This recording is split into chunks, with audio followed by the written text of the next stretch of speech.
Gracias. Buenos días, bom dia. ¿Qué tal? Bueno, pues yo voy a presentarles justamente, el título tiene interacción con ChatGPT en los procesos educativos en el aula. Yo represento al equipo que estamos conformados por el doctor Andrés Ramírez Portilla y la doctora María del Mar Sanz Abud de la Universidad Iberoamericana Ciudad de México. Eh, Alexa, proyecta la presentación. Ok, Ok, perfecto. Perdón, Alexa, Alfredo, antes de, sí, de comenzar, que olvidé recordarles que, sí, bueno, a los presentadores tienen 15 minutos y tenemos 10 minutos para intercambio con el jurado, ¿sí? Para controlar el tiempo, yo a los 8 minutos les voy a indicar que ya llevan 8 minutos y cuando falten 2 minutos les voy a indicar también, ¿ok? Entonces, perfecto. bueno, pero tu tiempo recién comienza a correr. Adelante. Muchas gracias. Efectivamente, si yo le pido a Alexa que proyecte mi presentación, no nos va a ayudar a proyectar absolutamente nada. La tecnología todavía no llega a ese nivel y digo todavía porque no sabemos qué vaya a pasar en un futuro. Algo que nos parecía importante como equipo entender era cuál era el impacto de estas nuevas tecnologías, particularmente en el tema de la creatividad en el estudiantado y cómo se puede integrar con nuestras prácticas educativas. En México, como en el resto de los países, la integración de la tecnología en estos, de la inteligencia artificial en espacios educativos ha sido gradual, como en muchos otros países, como hemos visto a lo largo de las presentaciones de la jornada de ayer y veremos, supongo, en estos días, eh, con implicaciones significativas, por supuesto, pero todavía hay muchas reservas. Nos pareció importante primero aterrizar cuál era el concepto de creatividad. Entonces nos fuimos directamente a lo que Bowden nos decía como esta capacidad de generar nuevas ideas, una capacidad intrínseca al ser humano, y hace tres clasificaciones en torno a la creatividad y a la inteligencia artificial. La primera es la combinación en la cual la inteligencia va a generar. La segunda es la exploratoria, van a explorar las combinaciones de nuevas ideas que los seres humanos podríamos no considerar. Y la última, la transformadora, en la cual se permite una reestructuración completa de los marcos que ya existen para crear ideas completamente originales y completamente nuevas. En el contexto educativo, la inteligencia artificial se ha sumado de diferentes maneras. Una de las ideas es poder ayudarnos a eliminar tareas repetitivas y que pueda darnos más tiempo para enfocarnos en otras actividades como el pensamiento crítico, trabajar el juicio con los estudiantes también, y también, por supuesto, nos va a ayudar a enriquecer procesos de enseñanza-aprendizaje, pero siempre lo consideramos como uso complementario, no como uso sustitutivo. Ligado con este tema surge la palabra innovación, que es un aspecto importante dentro de la innovación, la resistencia al cambio y la capacidad que tenemos para adaptarnos a estas nuevas tecnologías, a sumarlas a los procesos y a la complejidad que implica gestionar procesos de cambio y cómo nos sumamos a eso. También ligado con las políticas de utilización. En la Universidad Iberoamericana, por ejemplo, el año pasado tuvimos ya nuestros primeros lineamientos sobre el uso de inteligencia artificial para estudiantes y para instituciones que nos permitiera regular el trabajo, la utilización y cómo es que podíamos incorporarlo a nuestros procesos. De ahí surge nuestra pregunta de investigación, que es justamente esta. ¿Cómo la interacción con herramientas de inteligencia artificial, específicamente con ChatGPT, impacta en procesos creativos del estudiantado en entornos educativos? De ello derivamos en estos objetivos. De manera general buscamos explorar el impacto de la inteligencia artificial en los procesos creativos, centrándonos en cómo estas herramientas pueden complementar o potenciar la creatividad humana. De manera específica buscamos identificar las percepciones del estudiantado sobre el uso del chat GPT en actividades creativas y de otra manera evaluar también la eficacia de estas herramientas en comparación con métodos tradicionales de enseñanza en la creatividad. La metodología que seguimos fue esta, son 5 fases. Definimos un objetivo de investigación, hicimos un diseño del estudio, ahorita vamos a platicar sobre el estudio, hicimos una recolección de datos, se desarrolló el documento y llegamos a conclusiones que nos permitieron llegar a lo que les vamos a presentar el día de hoy. Bueno, ¿qué ejercicio hicimos para comprobar este trabajo de la inteligencia artificial con el estudiantado? Elegimos un grupo de diseño, es un grupo de estudiantes de diseño. Elegimos un método comparativo con 3 estudiantes de diseño de cuarto semestre, perdón, de la licenciatura en diseño sensorial y dirección creativa en la materia Estudio 1, en la cual se abordan procesos de diseño de marca e identidad visual. ¿Cuál fue el reto que definimos? Bueno, lo llamamos reto ser humano contra inteligencia artificial. Se desarrolló en el aula tradicional de clase, era un ejercicio que tenía contemplada 1 hora de duración. Dividimos el tiempo de esta manera: 10 minutos para presentar el ejercicio con el estudiantado, 30 minutos para el desarrollo de la propuesta, 10 minutos para presentar resultados y 10 minutos para hacer reflexiones. El reto era desarrollar una botella, un agua mineral, vender un producto que es un agua mineral para personas de la generación Z, entendidas como esta generación nacida entre 1990 y el 2000, que son nativas digitales. Y el reto era que la mitad del grupo iba a trabajar con ayuda de inteligencia artificial, específicamente ChatGPT, y la otra parte del grupo iba a trabajarlo de manera tradicional. ¿Qué tenían que presentar el equipo al final? La identidad visual con estos 3 temas: un eslogan, una identidad gráfica, un eslogan y un argumento o una justificación que nos permitiera entender cómo llegaron a esta propuesta de solución. Así como dividimos a los equipos, quedaron 3 equipos de 3 integrantes, un equipo de 4 integrantes. Son todas mujeres porque el grupo está diseñado de esta forma, no hay nada aleatorio en esta selección, y dejamos que las estudiantes trabajaran. Para abrir el ejercicio, abrimos con una pregunta: ¿cómo entendían ellas la creatividad? Estas son algunas de las verbalizaciones que nos regalan. Hablan de que es una capacidad para resolver problemas con lo que ya tenemos, utilizando la memoria y la imaginación. Otro estudiante nos habla de que es un músculo que se va fortaleciendo con las experiencias que vamos adquiriendo. Y una más nos hablaba de que es esta capacidad que tenemos para crear cosas con nuestra imaginación e inventar nuevas cosas. A partir de ahí, cada equipo pudo comenzar a trabajar en equipos sobre estas propuestas de marca. El proyecto quedó un poco más amplio porque queríamos justo probar la interacción que tenían con la herramienta y sin la herramienta. A continuación les presento los 4 resultados de los equipos. El primer equipo sin uso de inteligencia artificial fue este, que se hizo llamar Colipe. El producto se llamó Cool Life Cool Water. Fue una botella de vidrio soplado. Vemos aquí, a grosso modo, más que evaluar la propuesta de diseño como tal, evaluamos la creatividad y la conceptualización a la que llegaban los equipos. Entonces, vemos aquí un diseño, una propuesta mucho más a lápiz, por supuesto, porque no hubo modo de hacer otro tipo de propuesta. La segunda propuesta se llamó, sin inteligencia artificial, se llama Strap It Up. Le pusieron como eslogan: ligera hasta tu destino. Y es una botella, ellas proponían de térmica, de acero inoxidable con una funda de piel. Aquí vemos un poquito más de elaboración en la presentación, más que en la propuesta final. Y comenzamos a ver los 2 proyectos que tienen ya el uso de inteligencia artificial.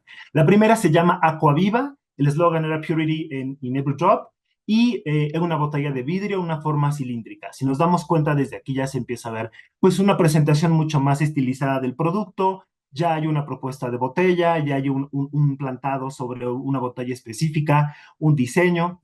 Y la última propuesta, que también tuvo uso de inteligencia artificial, se llamó Aquazen, y el eslogan que utilizaron las estudiantes fue: refresca tu esencia, equilibra tu ser. Propusieron una botella como la que están viendo en pantalla, que tuviera un estilo mucho más pues estilizado, con una especie de rombos, tallada, etcétera. ¿Qué pudimos ver a grosso modo en los 2 proyectos? Pues claro, unos tuvieron una propuesta visualmente mucho más atractiva que a otra, y al finalizar, cuando teníamos los 10 minutos de validación de las propuestas, queríamos platicar con ellas si percibían alguna ventaja sobre el uso de inteligencia artificial. La gran mayoría sí percibió que tenía una ventaja usar la inteligencia artificial sobre las que no la utilizaron. Cuando les hablamos de cuál pensaban que era esta ventaja sobre el uso de inteligencia artificial, hablaban de que es mucho más rápido, que es mucho más fácil, hablaban de que te ayuda cuando trabajas bajo presión, hablaban también de términos como la eficiencia, de la variabilidad y de la capacidad de experimentar.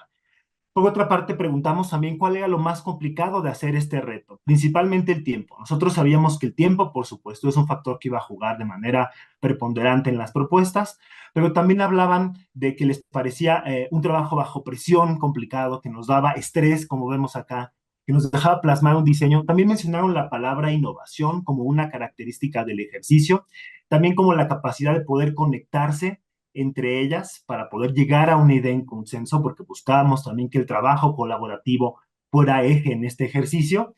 Y nos parecía importante poder también darles espacio en esto.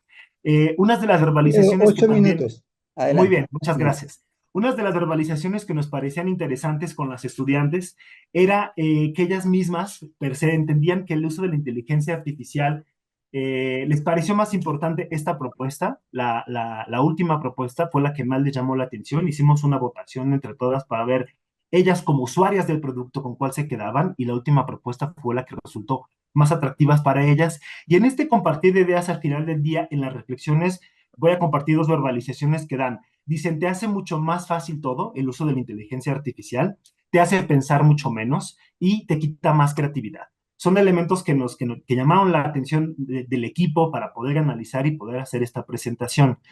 ¿A qué conclusiones llegamos?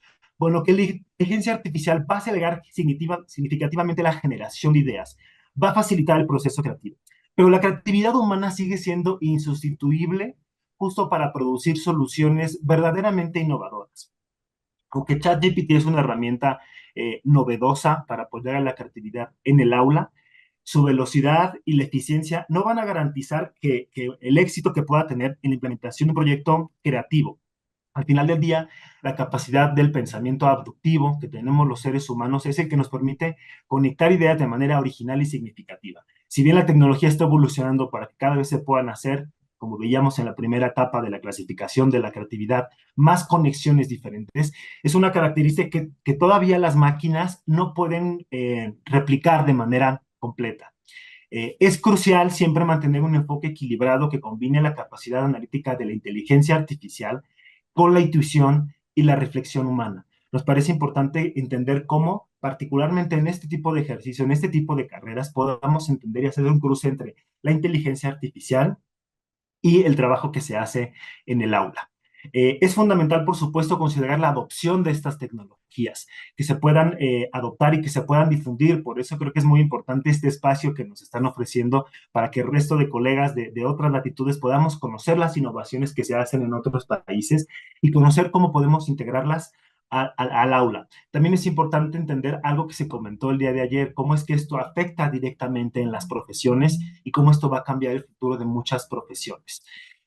A modo de recomendaciones, nos parece importante poder abordar este tema con otras áreas de estudio, con perfiles distintos al diseño. Nosotros nos quedamos con el diseño porque nos parecía un área que relacionamos directamente con aspectos como la creatividad, pero sería importante probar cómo se puede aplicar este mismo ejercicio con otras profesiones, con otras carreras, y que se pueda entender cómo en el ejercicio profesional se puede entender. Por supuesto, dejamos siempre presente, como se ha comentado en este espacio, también en otros momentos, la parte ética sobre el uso de la inteligencia artificial y cómo desde la docencia también podemos generar la reflexión sobre las implicaciones de la utilización de estas herramientas en un proceso formativo del estudiantado, como decía yo hace un momento, sobre el sentido ético, pero también sobre el futuro profesional. En cuanto a limitaciones, bueno, pues nos encontramos, por supuesto, que es un ejercicio exploratorio, un enfoque inductivo, que no nos permite hacer una generalización, pero es un ejercicio que nos permite también tener este hallazgo sobre cómo nos vinculamos dos roles importantes en el aula. Por una parte, nosotros, nosotras como docentes, y también cómo es que el estudiante lo percibe y cómo es que podemos ver desde la práctica ambas figuras, cómo se puede sumar este proceso o cómo puede sumar en el proceso formativo del estudiantado. Y por supuesto, es un ejercicio, como digo, que puede ser replicado en otros momentos, es un ejercicio exploratorio que no nos permite hacer una generalización. Creo que avancé muy rápido por el tiempo. Así es como yo termino la presentación. Y bueno, muchas gracias. Ok, perfecto, Alfredo. Muchísimas gracias por el respeto del tiempo. No solamente ya te iba a decir que te quedaban los últimos 2 minutos para hacer el cierre. ¿Sí?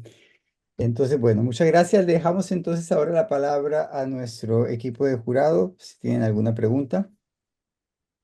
Adelante, Rodrigo. Gracias, Fernando. Un saludo, Alfredo, y a todo tu equipo desde Chile, aquí presenciando efectivamente todas estas innovaciones educativas.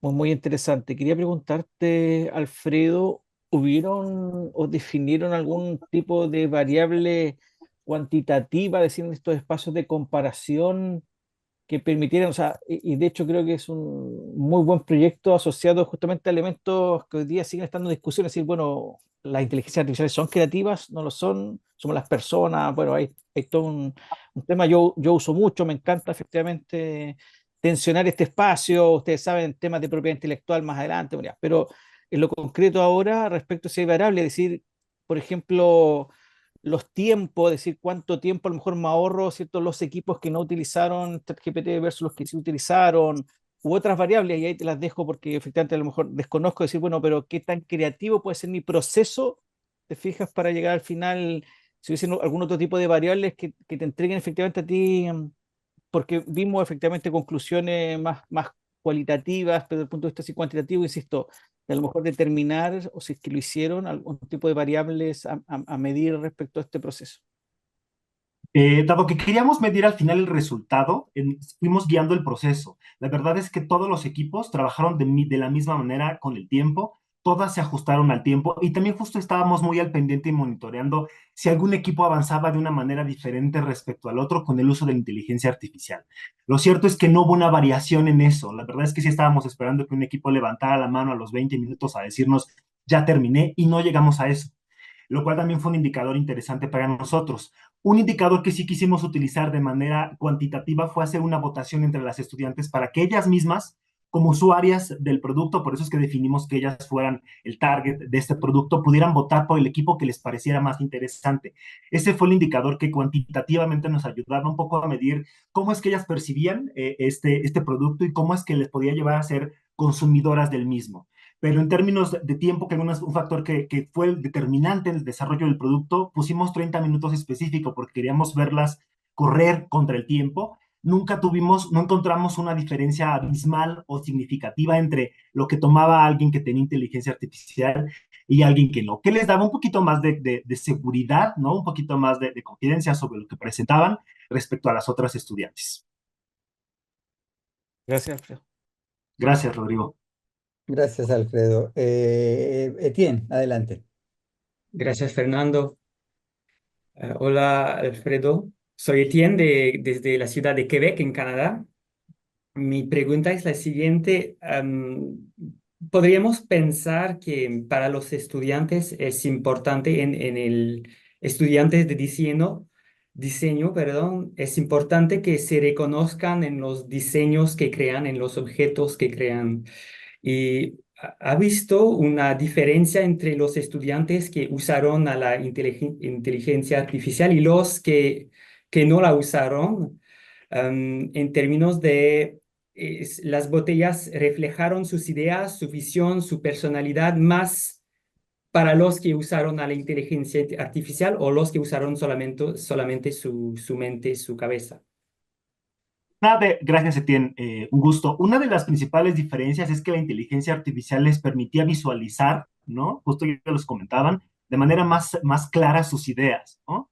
Entonces, respecto a las alumnas que no lo tuvieron, que tuvieron que hacer un dibujo, un sketch a mano, a lápiz, era muy diferente, ¿no? Esta relación. Entonces, de pronto ellas mismas iban jugando con qué colores querían, cómo podían visualizarlo, y de pronto justo las alumnas que no pudieron tenerlo podían sentir cierta desventaja sobre eso, ¿no? Incluso es una cosa que percibimos a nivel anímico cuando pasaban a presentar, decían es que la calidad de lo que está presentando una respecto a la otra es muy diferente, ¿no? Pero justo lo que les dijimos, no queremos evaluar para evitar ese tipo de emociones o de sentimientos, no estamos evaluando el producto per se como tal, sino más bien el proceso. Y sí, efectivamente, en el término de quienes usaron inteligencia artificial, tenían esa gran ventaja de poder visualizar de manera un poco más clara, con un poquito más de detalle, cómo querían su propuesta respecto a las que no. Entonces, eso sí es un aspecto importante que marca diferencias entre las propuestas de los equipos. Gracias. Ok, adelante, profesor Roger Ramos. Hola Alfredo, un gusto desde Costa Rica. Espero que estés bastante bien. Y mi pregunta es la siguiente. Bueno, estabas mencionando en la presentación que digamos que el cliente, ¿verdad? De ellos eran ellos mismos. Y ellas pudieron evaluar a partir, no sé, tal vez de alguna necesidad identificada o una variable de diseño de esas botellas, cuáles eran las que más les gustaba o más cumplían con esa necesidad puntual. Te pregunto si las que utilizaron inteligencia artificial, pues no sé, tal vez lograron una mayor puntuación contra versus las que no, o nada más se mantuvieron, digamos, en levantar, creo que mencionabas, ¿verdad? Como levantar la mano, cuál fue la que más les gustó, o pudieron utilizar alguna herramienta de selección de ideas o de producto. La idea era más que evaluar, como decía hace un momento, el producto, el resultado final y su implementación. Sí lo consideramos en algún momento, pero dado que no buscábamos evaluar temas de diseño como tal, ¿no? Temas como ergonomía, como la propuesta visual, como la identidad, etcétera. Buscábamos evaluar mucho más el proceso. Lo que hicimos fue una votación simple bajo la lógica de que ellas son ese target al que nos íbamos a dirigir. ¿Cuáles fueron las razones por las que ellas votaron por la propuesta? Pues cada una de pronto decía, es que nos parece más atractiva, es que se puede agarrar más fácil, es que está más bonita. Eran reacciones diferentes, pero sí, justo nosotros no nos quisimos detallar o enfocar en la propuesta de diseño como tal, porque no queríamos evaluar un proceso de diseño como tal, de diseño industrial, de diseño de productos, sino más bien queríamos evaluar cómo era este proceso creativo y sobre todo cómo ellas adoptaban estas herramientas creativas y las percibían dentro del proceso creativo. Gracias, Alfredo. Adriel, adelante. Hola Alfredo, quería preguntarte si en el ejercicio que realizas con tu salón, con las chicas, tuvo algún impacto sobre todo la parte de la reflexión crítica sobre el hecho de cuál va a ser su papel en el ámbito laboral, dado que este tipo de herramientas en parte podría sustituir algunas de sus actividades. Digo, porque en este mundo en este momento ya hay reportes de cómo hay desplazamientos, sobre todo en las agencias creativas, en las áreas de diseño y de creación de contenidos. Entonces, ¿qué tan valioso fue este proceso de reflexión crítica de las estudiantes al final del proyecto? Porque me parece que lo rescatable, lo elogiable del proyecto es la parte cualitativa. ¿Y qué sería, a qué objetivos llegaste en este sentido? Muchas gracias, Adrián. De verdad que es una pregunta muy interesante que nos llamó muchísimo la atención con las estudiantes. Justo platicábamos con ellas de esto que acabas de decir, cómo es que la tecnología está desplazando o sustituyendo muchas de las cosas. Si nos metemos ahorita a Internet, podemos encontrar páginas que hacen logos, páginas que hacen eslogan, páginas que hacen ya renders de todo. Y las estudiantes nos decían esto. Era muy interesante que ellas siempre percibían la importancia de utilizar la inteligencia artificial, pero siempre pensar en ellas. Decían, es muy interesante, son de cuarto semestre, entonces decían, cuando una diseñadora profesional ya egresada utilice, tiene que considerar el aspecto ético, tiene que considerar el plagio, tiene que considerar las propuestas de diseño, puede utilizarlas como inspiración, pero tiene que haber siempre este ojo analítico. Y eso fue un aspecto que nos llamó muchísimo la atención, que no lo pensaban como una herramienta que les fuera a solucionar y que no lo veían incluso como competencia, sino que seguían viendo el rol de la diseñadora, de una diseñadora como ellas verán en el futuro y que se están formando como necesaria en el mercado actual. Entonces, eso fue algo que nos llamó la atención. De ellas mismas salió la parte ética, eso fue un aspecto que nos llamó muchísimo la atención. De ellas mismas devino la palabra ética en el uso de la inteligencia artificial y la palabra plagio, que es lo que decían, ¿no? No tenemos que ser muy cuidadosos a que esto no se convierta en un proyecto en una utilización que lleve al plagio, sino más bien darle una utilización razonada que les permita sumar, y justo decían, en el acompañamiento y en el trabajo también colectivo, y en esta razón del perfil profesional que nos va a llevar a tener, con el bagaje cultural que nos da una profesión, a tener una utilización mesurada, realista, y con el desarrollo de proyectos viables, deseables y factibles. Ok, perfecto, Alfredo. Muchísimas gracias. Para aprovechar el último minuto, una pregunta. ¿Por qué seleccionaron solamente un grupo de mujeres? Como decía al inicio, fue un grupo que seleccionamos de manera aleatoria. Escogimos ese grupo y es ese grupo en el que hay únicamente estudiantes mujeres. Escogimos un grupo específicamente de este avance de diseño porque nos parecía importante tener una muestra de alumnos que están justo a la mitad de la carrera. No nos parecía pertinente tampoco un grupo de estudiantes ni del principio de la carrera porque posiblemente su contacto con el perfil profesional era muy limitado. Y estudiantes de últimos semestres, quizá el resultado hubiera sido uno completamente diferente. Queríamos alumnos que estuvieran en esta etapa intermedia y escogimos a este grupo porque esta materia justo trabaja estos temas, diseño de identidad de marca, diseño de logotipos, y queríamos enfocarnos con ellas en este aspecto. Por eso es que cogimos esta muestra.